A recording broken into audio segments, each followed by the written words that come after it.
Hello guys, very bad. Since yesterday we don't have electricity until now.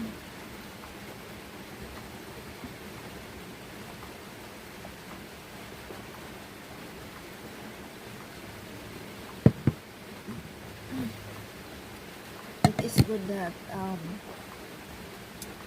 the weather here is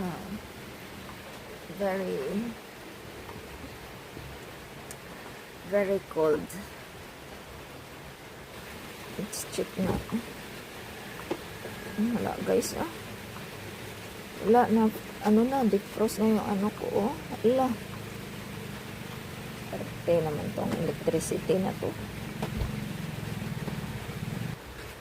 Musta naman kayang weather? Ay, wala pa pala. Basa. There are quiet. So, time now is 6:37 in the morning. So, very quiet here in our place. Oy! Hi!